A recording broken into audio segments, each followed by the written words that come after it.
From a very young age, any kind of philanthropic activity that Donna was involved in was a whole family affair. I mean, we were volunteering probably around like 9 or 10 I started volunteering, but Carly's been volunteering since she was like 6. When they believe in something, they believe hard, and they're really, really loyal. And the minute that she was diagnosed with breast cancer and the minute that she started coming to Cooper, Cooper was who she was loyal to. Well, I think Donna, in her own treatment, was really affected by her diagnosis, and in the course of her breast cancer treatment, became very much aware of the needs of our program and became very committed to supporting us in every way. She and her husband, who was with her for every one of her visits, became true friends of the cancer program, were there when we launched the new building and helped us raise funds for it. Donna has been involved with Pink and Teal from the very beginning.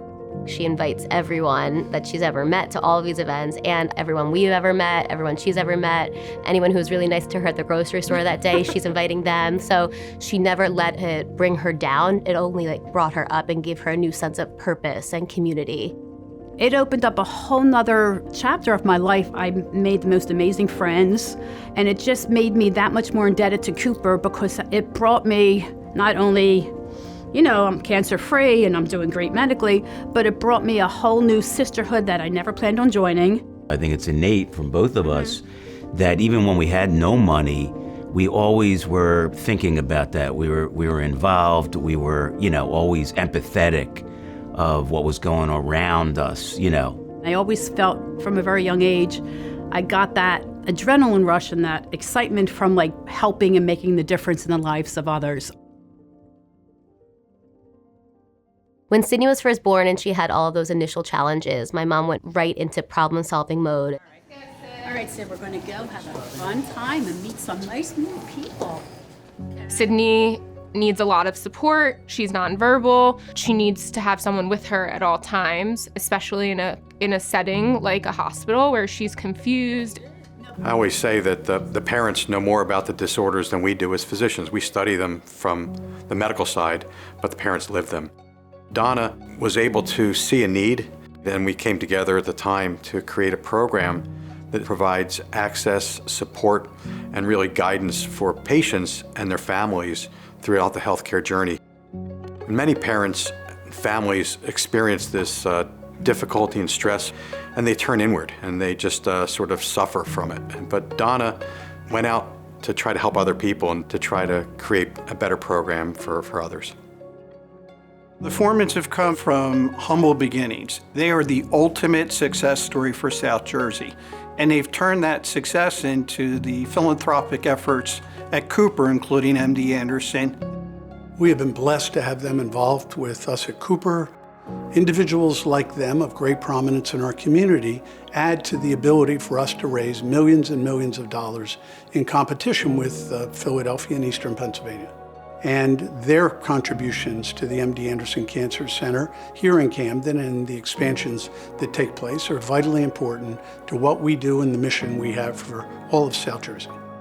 So as we move upon our $3 billion expansion and phase 1 is underway, we're excited for the growth of Cooper, MD Anderson, and Camden, and along with Rick and Donna and many, many other supporters, we are anxiously awaiting the next step in our journey towards the success of Cooper. A lot of times, expansion equals watered down, that it becomes watered down, and that's what you worry about. But our experience is really the opposite, that there are more opportunities. There's a sense of pride, and there's just a beautiful feeling that families don't have to go across the bridge to the big city hospitals. They can go within their own community, their own area, and now going down to the shore area, they're giving those same opportunities to people down at the shore where they can get the very best of medical care in their own community. As a physician, seeing a patient give back in this way, I'm constantly moved because she doesn't have to. We provided a service, we took care of her to the best of our ability, but it's really, really touching when you see someone who is giving back in such a way. They're passing it on to the next generation, and I think that Carly's creation of the Raise the Bar Foundation is an example of taking care of this often neglected population.